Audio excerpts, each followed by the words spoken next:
আমি যদি কোনদিন পথে ভুলে যাই, হাত ছানি দিয়ে কাছে নিও, মমতার বন্ধনে আমায় বেঁধে সব ভুল ক্ষমা করে দিও। আমি যদি কোনদিন পথে ভুলে যাই, হাত ছানি দিয়ে কাছে নিও, মমতার বন্ধনে আমায় বেঁধে সব ভুল ক্ষমা করে দিও। পড়েন আমিন। আমরা যদি পথ ভুলে যাই, আমাদের পথ দেখায় কে? এজন্য এই সূরাটার নাম সূরাতুদ দুআ, প্রার্থনার সূরা। কেমন করে আল্লাহর কাছে প্রার্থনা করতে হয় এই সূরার ভিতরে আছে না নাই? না। এরপরে বিষ্ণু বলেছেন এই সূরার নাম সূরাতুশ শিফা। সূরাতুশ শিফা, শিফার সূরা, আরোগ্য লাভ করার সূরা। অসুস্থ ব্যক্তির গায়ে এই সূরা পড়ে ফু দিলে সুস্থ করবে কে? বিশ্বাস হয়? বিশ্বাস হইতে হবে, ঈমান থাকতে হবে। ঈমান যদি পাক্কা হয় তাইলে কাজ করবে, তা না হলে কাজ করবে না। অনেকে বলে, হুজুর আমি তো কত সূরা ফাতিহা পড়ে ফু দিলাম, কই আমার পেটের ব্যথা তো ভালো হয় না। যেটা কইছে তুই একটা ডাকাত, ঠিক কি না? ওর ঈমান নাই, ওর ঈমানে ঝামেলা। ফু দেওয়ার মধ্যে বেশ কম আছে না নাই? কিছু লোক আছে সারাদিন ফু দিলে মোমবাতি নিবে না, আর কিছু লোক আছে ফু দিলে পানিতে আগুন ধরে যায়, আছে না নাই? বিশ্বনবীর ফুতে বরকত বেশি না কম? সাহাবারা বলল, ইয়া রাসূলুল্লাহ সাল্লাল্লাহু আলাইহি ওয়াসাল্লাম, আমাদের কুয়ার ভেতরে পানি নাই, পানির লেয়ার অনেক নিচে নেমে গিয়েছে, পানি উঠাতে পারি না নবী, আপনি দোয়া করে দেন। বিশ্বনবী এসে ওযু করলেন, ওযুর কিছু পানি মুখে নিয়ে কুলি করে ওই কুলির পানি কুয়াতে ছেড়ে দিলেন। ছেড়ে দেওয়া মাত্রই পাম্প মেশিন দিয়ে পানি উঠালে যেমনি লাফিয়ে লাফিয়ে পানি ওঠে, মুহূর্তের মধ্যে নিচের লেয়ারের কুয়ার পানি লাফিয়ে লাফিয়ে উপরে উঠতে শুরু করেছে। আরেক সাহাবী বললেন, ইয়া রাসূলুল্লাহ, ইয়া হাবিবাল্লাহ, আমাদের কুয়ার পানি বড্ড লবণাক্ত, লবণাক্ত পানি আমরা পান করতে পারি না, আপনি এসে দোয়া করে দেন যাতে কুয়ার লবণাক্ত পানিটা মিঠা পানি হয়ে যায়। বিশ্বনবী সাহাবীর সাথে গেলেন, ওযু করলেন, কুলির পানি কুয়াতে ছাড়লেন। 1000 বছরের লবণাক্ত কুয়ার পানি মুহূর্তের মধ্যে মিঠা পানি বানিয়ে দিল কে? এই সুন্দর ফুল, সুন্দর ফল, মিঠা নদীর পানি, আল্লাহ তোমার মেহেরবানি। তুমি কতই দিলে রতন, ভাই বেরাদর পুত্র স্বজন, ক্ষুধা পেলে অন্ন যোগাও, মানি চাই না মানি, আল্লাহ তোমার মেহেরবানি। পড়েন, সুন্দর ফুল, মিঠা নদীর পানি, আল্লাহ তোমার মেহেরবানি। সুবহানাল্লাহ। বিশ্বনবীর ফুতে বরকত আছে না নাই? কারণ ঈমানটা ছিল তাজা। তাজা ঈমান থাকলে সব সম্ভব। চিল্লা এখন ঠিক কিনা? যে ঈমান প্রয়োজনে জ্বলে ওঠে না, যে ঈমান সত্যের কথা বলে না, যে ঈমান প্রয়োজনে জ্বলে ওঠে না, যে ঈমান সত্যের কথা বলে না, যে ঈমান বাস্তবে নাই, যে ঈমান অন্তরে নাই, মুখে শুধু কথার কলি, কি করে তারে বলো ঈমানে বলি, ঠিক কি না? কি করে তারে বলো ঈমানে বলি, কি করে তারে বলো ঈমানে বলি। যে ঈমান শিরকিয়াতের আমল করে ভীত না হয়, যে ঈমান ঈমানে ভুলে নাস্তিকতার মঞ্চে ওঠে, আছে না নাই? যে ঈমানদার হতে চায়, আমরা পরিপূর্ণ মুমিন হতে চাই, যে ঈমান ছিল আবু বকরের অন্তরে, যে ঈমান ছিল ওমর ফারুকের অন্তরে, আল্লাহ তুমি কবুল করো। তাহলে এই সূরা এমন সূরা যে সূরা পড়ে ফু দিলে অসুস্থরে সুস্থ করে দেয় কে? বিশ্বাস হয়? ঈমান আছে তো? গন্ডগোল নাই তো? ফু দিলে সুস্থ হয়ে যাবে। সূরাতুশ শিফা। নিজেই নিজেকে রুকিয়া করবেন, তাবিজ ঝুলাবেন না। তাবিজ ঝুলাতে বিশ্বনবী নিষেধ করেছেন। যে তাবিজ ঝুলায় আল্লাহ তাআলা ওই তাবিজের উপর তাকে ন্যস্ত করে দেয় আর বলে, আমার রহমত তোর থেকে তুলে নিলাম, দেখি তোরে কে বাঁচায়। এজন্য আজ থেকে তাবিজ যা আছে ছেড়ে ফেলবেন। তবে কিছু কিছু স্কলাররা বলেছে, ছোট বাচ্চা যারা নিজেরা এখনো আয়াতুল কুরসি পড়ে, সূরা ফাতিহা পড়ে নিজেদেরকে ফু দিতে পারবে, মা বাবা কতক্ষণ ফু দিবে? 2 বছরের বাচ্চা, 1 বছরের বাচ্চা, মা বাবা যখন ফু দেয় জিন পড়ি এসে ডিস্টার্ব করে, মা যখন রান্নাঘরে যায় ছোট বাচ্চাটা এসে ডিস্টার্ব করে, আছে না নাই?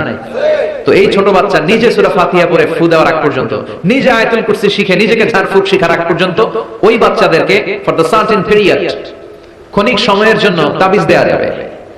অনেক মূর্খরা এগুলো বুঝতে চায় না। আমার এক আলোচনা নিয়ে অনেক জায়গায় তোলপাড় যে আজহারি সাহেব তাবিজের পক্ষে কথা বলেছে, ছোট বাচ্চাদের তাবিজের কথা বলেছে, কই পেয়েছে দলিল? ওরা পড়ে নাই।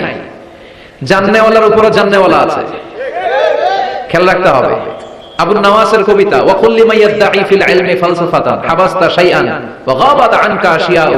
তোমার সামনে কেউ যদি দাঁড়িয়ে বলে আমি সব জানি, তুমি বৃদ্ধাঙ্গুলি দেখিয়ে বলো তুমি কিচ্ছু জানো না, তোমার জানার অনেক বাকি। জান্নেওয়ালার উপরও জান্নেওয়ালা আছে। এজন্য স্কলাররা ছোট বাচ্চা যারা নিজেরা রুকিয়া করতে পারে না, মা বাবা রুকিয়া করে ফু দিলে ভালো, মা বাবা চলে গেলে ভূত পেট নিয়ে এসে আসর করে, আসে না নাই? ওই বাচ্চার সিকিউরিটির জন্য কোরআনের আয়াত দিয়ে তাবিজ দেয়া যাবে। কিন্তু ওই বাচ্চা যখন নিজে সূরা ফাতিহা শিখে যাবে, নিজে যখন আয়াতুল কুরসি শিখে যাবে, তখন ওই তাবিজ ছিঁড়ে ফেলতে হবে। কথা বুঝতে পেরেছেন? আল্লাহ সহিহ সমঝ দান করুন। তো তাবিজ যারা পড়েন ছিঁড়ে ফেলবেন আজকে, রাজি আছেন তো? ছিঁড়ে কি করবেন? সূরা ফাতিহা পড়বেন, পড়ে ঝাড়ফুঁক চলবে আজকে থেকে। ঝাড়ফুঁক করা সুন্নাহ। আর তাবিজ দেয়া হচ্ছে বিদআত, যেটা বিশ্বনবী শেখায় নাই, সাহাবারা শেখায় নাই, ওইটাতে আমরা যাব না।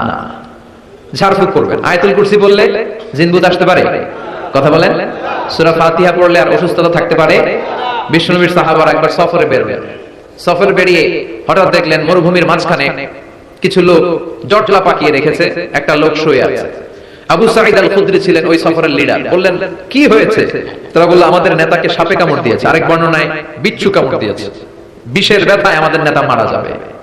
তারা নানা ধরনের বৈদ্যরাজ কবিরাজদেরকে এনে মন্ত্র পড়াচ্ছিল, সবাই মন্ত্র পড়ছিল, ছু মন্ত্র ছু কালিকুত্তার গু।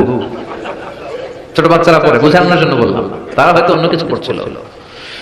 তো এই যে এগুলো পড়ে ফু দিলে কি ভালো হয়? কথা কন, আরো রোগ বাড়ে, ঠিক কিনা?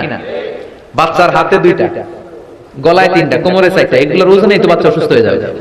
কথা বুঝতে পেরেছেন? আবার কোমরে লাগায়, এটার কি বলে? কাইতন। কি কয়? তাগা। চাচা বলতেছে তাগা। তাগা টাগা লাগাবেন। সূরা ফাতিহা পড়ে আজকে থেকে ফু দিতে হবে। আমার মাইকের আওয়াজ নিশ্চয়ই শহরের অনেক দূর যাচ্ছে, মায়েরা বোনেরা শুনে রাখবেন। অসুস্থ আপনি সূরা ফাতিহা পড়ে ফু দেন। বিশ্বনবী রাতের বেলায় বিছানায় যাওয়ার আগে সকাল সন্ধ্যা 3 কুল পড়ে হাতে ফু দিতেন, এরকম 2 হাতটা একসাথে করে এখানে ফু দিয়ে মাথা থেকে শুরু করে মেসেজ করতেন পা পর্যন্ত, দেহের যতটুকু জায়গায় যায়। সূরাতুল ইখলাস, সূরাতুল ফালাক, সূরাতুন নাস, এই 3টা সূরাকে একসাথে বলে কুল আস-সালাসা, মানে 3 কুল। কি বলে? এই 3 কুল পড়েন। যায় লিটন দেওয়ানের কাছে। কই যায়? লিটন দেওয়ান কিছু করতে পারে? লিটন দেওয়ান নাকি ভবিষ্যৎ বলে দিতে পারে। তো যমুনা ফিউচার পার্কে না বসুন্ধরাতে মনে হয় ওর চেম্বার, ওখানে আগুন লাগলো বসুন্ধরায়।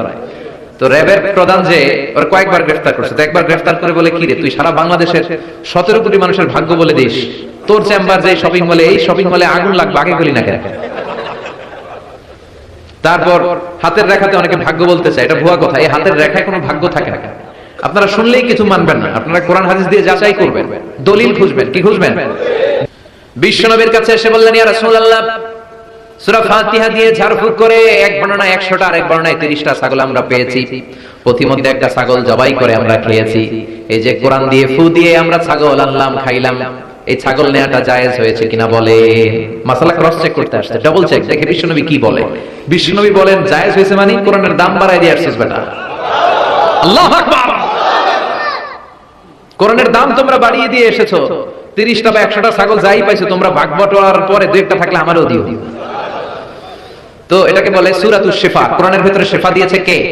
ওয়া নুনাজ্জিলু মিনাল কুরআনি মা হুয়া শিফাউন ওয়া রাহমাতুল লিল মুমিনিন ওয়া লা ইয়াজিদুল যালিমিনা ইল্লা খাসারা। এই কোরআনের মধ্যে আমি শিফা দিয়েছি, রহমত দিয়েছি, বরকত দিয়েছি। মুমিনদের জন্য কোরআনকে শিফা বানিয়েছে কে? সূরাতুশ শিফা মনে থাকবে। এই যে পিশা হুজুরের কাছে যে আসেন ফু দেওয়ার জন্য, যে হুজুর ফু দেন, হুজুর কি কইরা ফু দেয় জানেন? আজকে কোমর ফাঁস করে দিয়ে দেয় হুজুরের। সূরাতুল ফাতিহা পড়ে ফু দেয়। হুজুরের কাছে আইসেন, আপনারাও ফু দিয়ে দিন, নিজেরাও দিবেন। সবসময় যে হুজুরের কাছ থেকে নিতে হবে তা না, আব্বা আম্মার কাছ থেকে নিবেন। আব্বার কাছ থেকে নিলে এটা সবচেয়ে দামি ফু, ঠিক কিনা? 2 গ্লাসে পানি, মানে কিন্তু আমার আব্বা, জানেন? এজন্য আব্বা আম্মার কাছ থেকে দোয়া চাইতে হবে। 2 গ্লাসে পানি। পৃথিবীর সবগুলো পীর সাহেবরে বললাম হুজুর এই গ্লাসে একটু ফু দেন, হুজুর আমার ফু দিয়ে দিল। আমার আব্বা উনি আরেক গ্লাসের পানির মধ্যে ফু দিয়ে দিল। মুহূর্তের মধ্যে আমার আব্বার ফুটা কাজে লেগে যাবে। গোটা পৃথিবীর পীর সাহেব একদিকে, বাবা মার দোয়া আর ফু আরেকদিকে, ঠিক কি না?